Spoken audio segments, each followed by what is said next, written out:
भक्तों, हर हर महादेव। आइए रामायण नित्य पाठ के क्रम में चौपाइयों का गायन करें, उनका भावार्थ समझें। पिछले भाग में हमने गाया कि भरत जी प्रभु श्री रामचंद्र से कहते हैं कि मुझसे जो भूल हुई है, जो गलतियां हुई हैं, आप सुधार लेंगे क्योंकि आप समर्थ हैं, आप सुहृद हैं, बुद्धिमान और श्रेष्ठ मालिक से बहुत अधिक कहना अपराध है। मुझसे जो गलती हुई है, जो अपराध हुआ है, आपसे बिना बताए मैं आपसे मिलने चला आया और पिता की आज्ञा की अवहेलना किया, तो जो मुझसे अपराध हुआ है वह आप क्षमा करें। आगे भरत जी क्या कहते हैं प्रभु श्री रामचंद्र से, उन चौपाइयों का हम गायन करें, उनका भावार्थ समझें। वीडियो अच्छा लगे, कथा अच्छी लगे तो यूट्यूब चैनल को सब्सक्राइब जरूर करें, शेयर करें, जय श्री राम कमेंट करें। आइए कथा में प्रवेश करते हैं।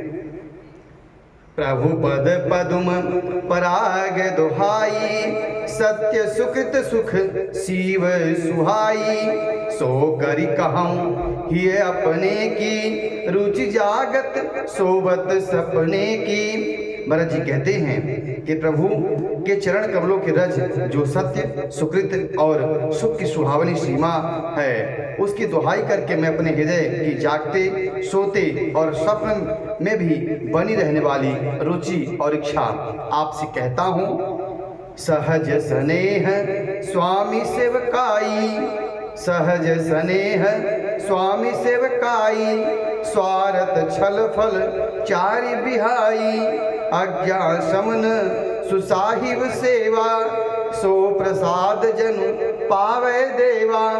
भरत जी कहते हैं कि वह रुचि कपट स्वार्थ और चारों फलों को छोड़कर स्वाभाविक प्रेम से स्वामी की सेवा करना है और आज्ञा पालन के समान श्रेष्ठ स्वामी की और कोई सेवा नहीं हो सकती है। हे देव, अब वही आज्ञा प्रसाद सेवक को मिल जाए। भरत जी कहते हैं कि सेवक का सबसे बड़ा धर्म है कि वह अपने स्वामी की आज्ञा पालन में ही रहे। अस कहि प्रेम विवश भय बारी, पुलक शरीर बिलोचन बारी। प्रभु पद कमल गहे अकुलाई, समय स्नेहु न सो कही जाई। भरत जी ऐसा कहकर प्रेम विवल हो गए और शरीर पुलकित हो गया, नेत्रों में प्रेमाश्रु आ गए। अकुलाकर व्याकुल होकर उन्हें प्रभु श्री रामचंद्र जी के चरण कमल पकड़ लिए और उसी समय जो स्नेह पैदा हुआ सभा में उन दोनों भाइयों के बीच में, उसे कहा नहीं जा सकता है शब्दों के माध्यम से। कृपा सिंधु सन मानी सुबानी, बैठा रे समीप गई पानी। भरत विनय सुनि देख सुभाऊ, शिथिल स्नेह सभा रघुराऊ। कृपा सुंदर प्रभु श्री रामचंद्र जी सुंदर वाणी जी से भरत जी का सम्मान किया और अपने बाहों में भरकर उन्हें अपने बाजू में भरत जी को बैठाया और भरत जी के विनय और शील स्वभाव को देखकर प्रभु श्री रामचंद्र जी भी शिथिल हो गए। अब पूरी सभा जो थे वह शिथिल हो गई स्नेह के मारे। रघुराव शिथिल स्नेह साधु समाज मुनि, मिथिला धनी। मन महु सराहत भरत भायप, भगत की महिमा घनी। भरत ही प्रशंसय विविध बरसत, सुमन मानस मनिल से। तुलसी बिकल सब लोग सुनी, सकुचे निसागम न नील से।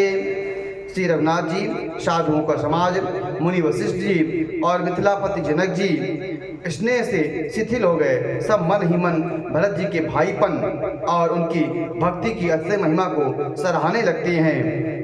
देवता मलिन मन से भरत जी की प्रशंसा करते हुए उनके ऊपर फूल बरसा रहे हैं। तुलसीदास जी कहते हैं सब लोग भरत जी का भाषण सुनकर, उनका वक्तव्य सुनकर व्याकुल हो गए हैं, ऐसे सकुचा गए हैं जैसे रात्रि के आगमन से कमल सकुचा जाते हैं।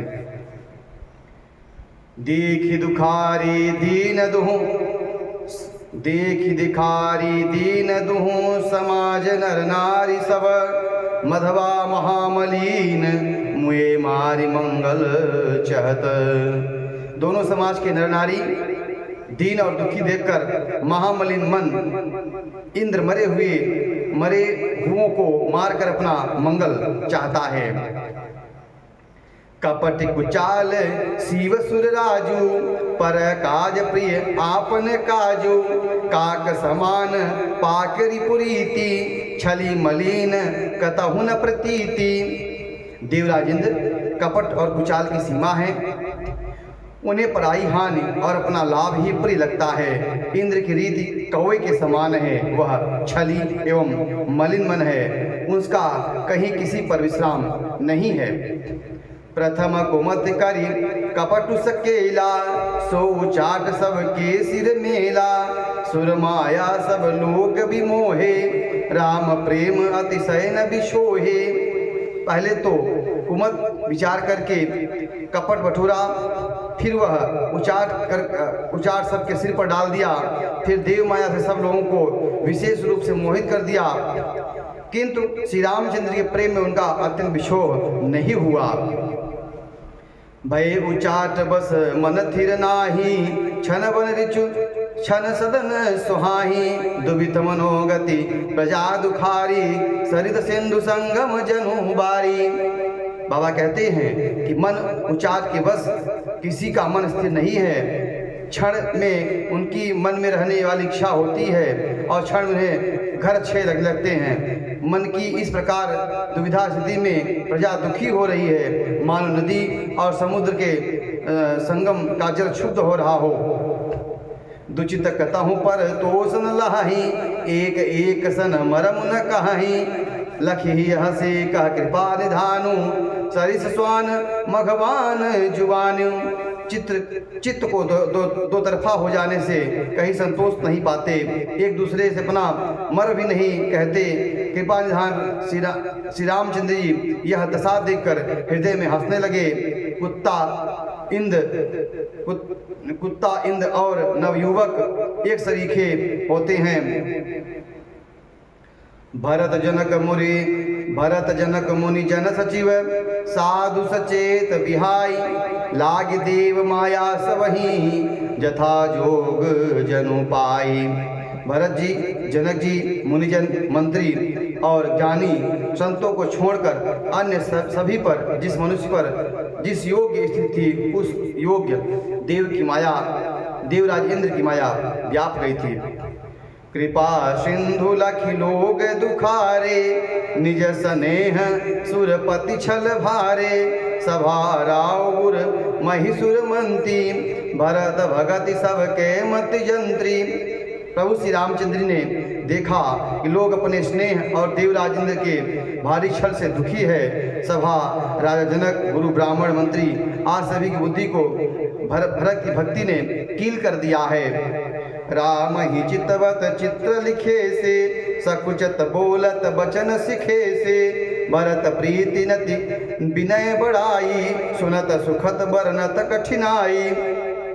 सब लोग चित्र लिखे से श्री रामचंद्र की ओर देख रहे हैं, सब चाहते हुए सिखाए हुए मन से वचन बोलते हैं।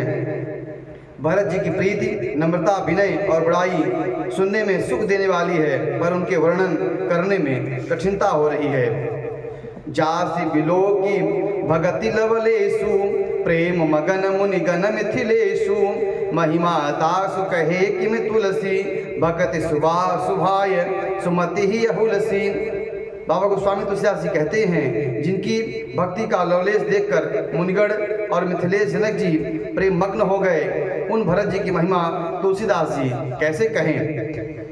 उनकी भक्ति और सुंदर भाव से हृदय से सुवृद्ध फुलस रही है, विकसित हो रही है। आप छोट महिमा बड़ी जानी, कभी कुल कानी मानी सकुचानी। कहीं न सकत गुण रुचि अधिकाई, मति गति बाल बचन की नाई। परंतु वह बुद्धि अपने को छोटी और भरत जी की महिमा को बड़ी जानकर कवि परंपरा की मर्यादा को मानकर सकुचा गई है। उनके गुणों में रुचि तो बहुत है, पर उन्हें कह नहीं सकती है। बुद्धि की गति बालक के बचनों की तरह हो गई है, कुंठित हो गई है। भरत विमल जसु विमल विधु, सुमति चकोर कुमारी। उदित विमल जन हृदय नभ, एकटक रही निहारी। भरत जी का निर्मल यश चंद्रमा के समान है और कवि की बुद्धि जो है वो चकोरी है। जो भक्तों के हृदय रूपी निर्मल आकाश में उस चंद्रमा को उदित देखकर उसकी ओर टकटकी लगाए देखती रह गई, उसका वर्णन कौन करे। आज की कथा यहीं तक। आगे के भाग में हम आगे के जो उपाय बयान करेंगे, उनका भाव समझेंगे।